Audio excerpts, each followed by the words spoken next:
안녕하세요. 부자오빠입니다.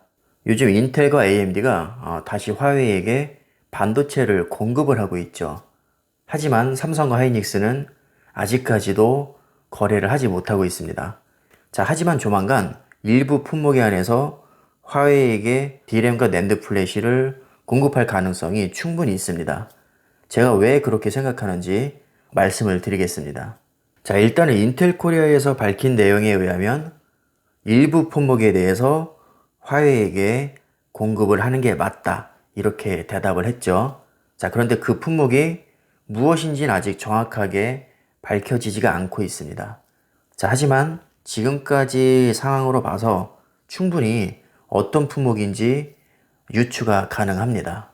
미국에서 화웨이에게 제재가 들어가는 가장 큰 이유는 보안 이슈 때문입니다. 화웨이에서 스마트폰이나 통신 장비에 스파이웨어를 심어서 정보를 빼내고 있다. 이게 문제가 돼서 애초에 미중 무역 전쟁이 불거진 것이죠. 그러니까 애초에 스마트폰과 통신 장비가 문제의 중심에 있는 것입니다.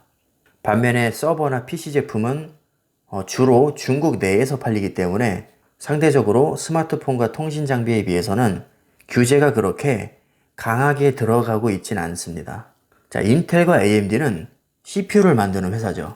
그 품목은 아마 서버나 PC일 가능성이 높습니다. 자, 그것을 뒷받침하는 근거가 바로 이 기사입니다. 화웨이가 인텔과 X86 서버를 발표했습니다. 미국에서 인텔에게 허가를 내줬죠. 자, 내용을 보면 4개의 3세대 제온 스케일러블 인텔 프로세서가 탑재가 됐고 48개의 DDR4와 11개의 PCI 익스프레스 확장 포트를 보유했다고 합니다. 여기서 중요한 것은 인텔의 제온 CPU가 들어가고 48개의 DDR4 메모리가 들어간다는 겁니다. 자, 쉽게 말하면 DDR4 메모리는 무조건 필요하다는 얘기입니다. 자, 그러면서 덧붙이는 말이 인텔의 화웨이 공급이 계속되면서 화웨이의 PC와 서버 사업은 지속적으로 추진될 것으로 전망을 하고 있죠. 자, 여기서 유추할 수 있는 것은 인텔과 AMD가 허가를 받은 부분은 아마도 데스크탑용 CPU와 서버용 CPU일 가능성이 높다는 것입니다. 자, 그리고 또 중요한 사실은 이 CPU는 D램이 없이는 작동할 수가 없습니다. 자, 아까도 잠깐 언급했지만 48개의 DDR4 메모리가 반드시 필요합니다. DDR4 메모리는 D램에 해당이 되는데 D램 점유율을 보면 삼성전자가 1위, SK하이닉스가 2위입니다. 자, 이것으로 봐서 미국이 PC와 서버에서는 굳이 화웨이에게 강력하게 제재가 들어갈 생각이 없는 것 같습니다. 그래서 인텔과 AMD가 CPU 부분에서 부분적으로 승인을 받은 것이고 그 CPU에 필수적으로 필요한 DDR4 메모리 공급사는 삼성전자와 하이닉스 그리고 마이크론밖에 없습니다. 자, 물론 다른 기업도 있지만 사실상 이 3사가 전 세계 점유율의 95% 이상을 차지하기 때문에 만약에 PC와 서버 사업이 계속된다면 이 3사가 대부분의 수혜를 보게 되겠죠. 자, 인텔과 AMD의 서버 CPU 점유율입니다. 인텔이 거의 95% 이상을 차지하고 있고 AMD는 고작 5% 남짓, 거의 존재감이 없다고 봐야죠. 이 정도면. 서버 CPU는 사실상 인텔의 독점이라고 할 수 있는데 그 인텔의 전체 서버 CPU 매출에서 화웨이가 거의 40%를 가져가기 때문에 만약에 화웨이에게 서버 CPU를 공급하지 못하게 되면 타격이 너무 큰 겁니다. 자, 그리고 이건 데스크탑 CPU 점유율인데 이거는 조금 양상이 다른 게 인텔과 AMD가 거의 차이가 없을 정도로 치열하게 경쟁을 하고 있죠. 거의 반반씩 나눠 먹는다고 보시면 될 것 같습니다. 다른 부분은 몰라도 이 데스크탑 CPU에서는 AMD가 인텔을 많이 따라왔습니다. 그래서 저희 개인적인 추측으로는 아마도 서버 CPU와 데스크탑 CPU가 이번에 화웨이에게 공급되는 게 아닌가 그런 생각을 해봤고요. 만약에 이게 사실이라면 D램이 없이는 CPU도 전혀 동작을 할 수 없기 때문에 반드시 D램 공급사인 삼성전자, SK 하이닉스 D램도 공급을 받을 수밖에 없는 상황입니다.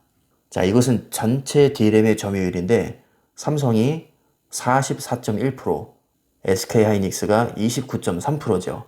마이크론이 20.8%니까 사실상 이 3사가 거의 대부분의 D램을 생산하고 있다고 보시면 됩니다. 그럼 전체 D램 중에서 데스크탑용 D램과 서버용 D램, 이 두 개의 램에 한해서 화웨이에게 공급할 수 있는 가능성이 열려 있다는 것이죠. 그리고 낸드 플래시도 마찬가지로 서버와 데스크탑에 반드시 필요합니다. 그런데 삼성의 점유율이 33.1%로 세계 1위, 그리고 SK 하이닉스가 10.7%로 4위를 차지하고 있습니다. 이 낸드 플래시도 D램과 마찬가지로 데스크탑용 SSD와 서버용 SSD에 한해서 화웨이에게 공급을 재개할 가능성이 열려 있는 상태입니다.